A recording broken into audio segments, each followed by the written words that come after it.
Bienvenue sur le podcast du site media24.fr, le média indépendant d'information sur l'économie, l'environnement et les sciences.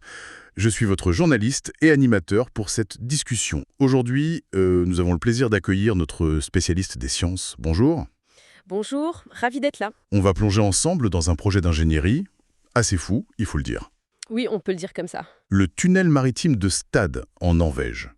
Alors, imaginez, on creuse un tunnel à travers une montagne, mais pour y faire passer des bateaux. Pas des voitures, des navires. Exactement. La première question qui vient, c'est pourquoi? Pourquoi se lancer là-dedans? Il faut voir où ça se situe.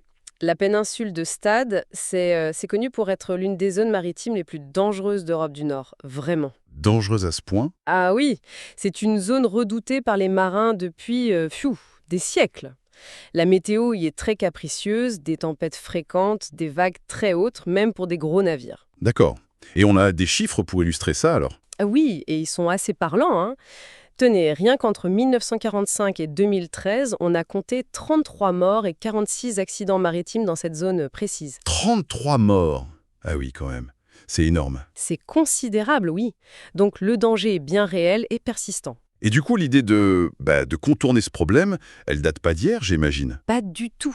Figurez-vous que l'idée d'un tunnel ou d'un canal, elle remonte à 1874. Ah oui, si loin. Oui, oui.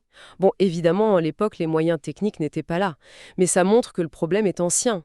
Ce qui est fascinant, c'est de voir cette idée revenir aujourd'hui avec des moyens modernes. Justement, parlons-en de cette solution norvégienne. C'est quoi l'ampleur du projet actuel? C'est gigantesque. C'est le mot. Ce sera le tout premier tunnel au monde capable d'accueillir des navires de cette taille-là.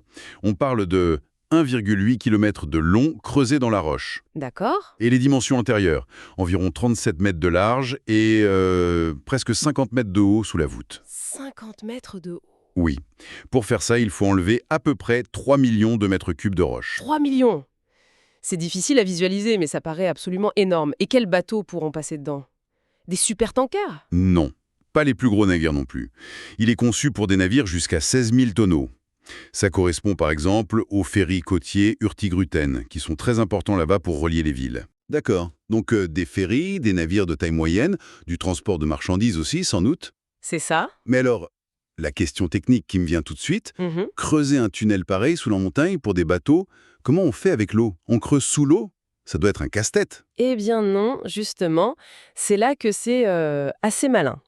Le creusement se fait entièrement à sec. À sec, c'est-à-dire? En gros, ils utilisent des techniques de tunnelier classiques, forage, dynamitage, soutènement.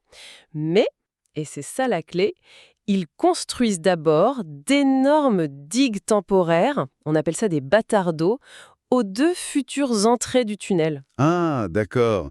Pour bloquer la mer, en fait. Exactement, pour empêcher l'eau d'entrer pendant tous les travaux de creusement et de construction de la structure en béton à l'intérieur. Donc, on construit un tunnel géant complètement au sec. C'est ça.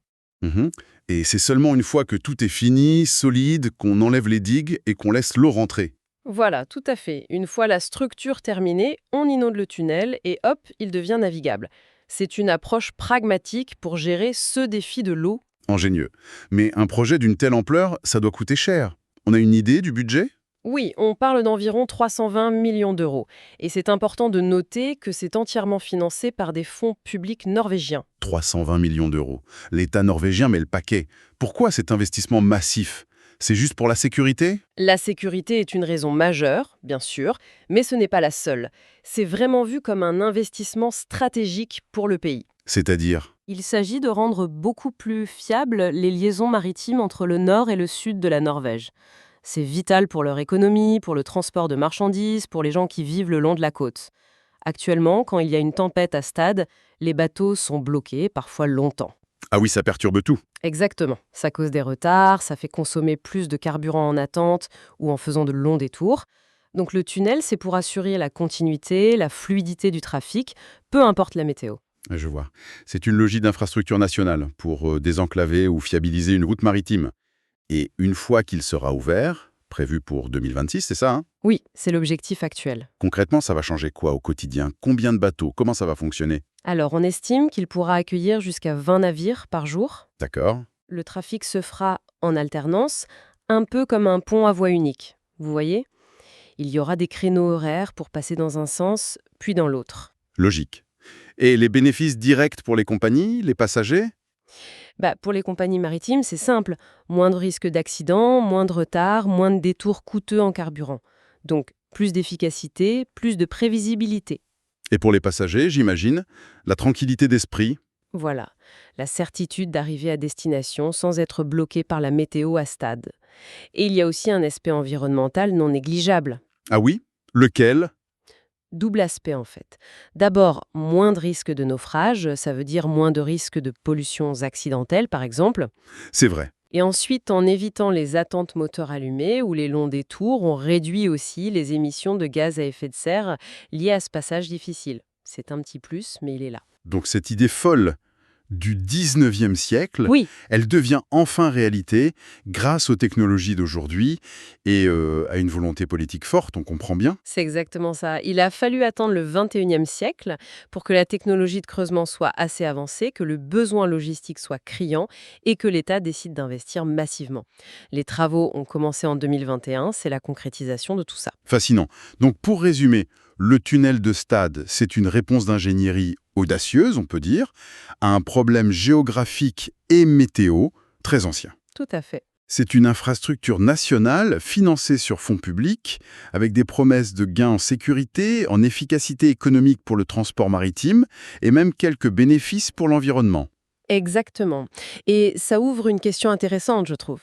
Ce projet, il est né de conditions très spécifiques à Stade, en Ornège, mais est-ce qu'il pourrait inspirer des solutions similaires ailleurs? Bonne question. Dans d'autres régions du monde où la géographie côtière, un cap difficile, un détroit dangereux, pose aussi des problèmes majeurs à la navigation. C'est une piste de réflexion. Jusqu'où l'ingénierie peut aller pour s'adapter, contourner les obstacles naturels? Une réflexion intéressante pour conclure. Merci beaucoup pour cet éclairage passionnant. Avec plaisir. Merci pour votre écoute et retrouvez plus d'actualités sur media24.fr.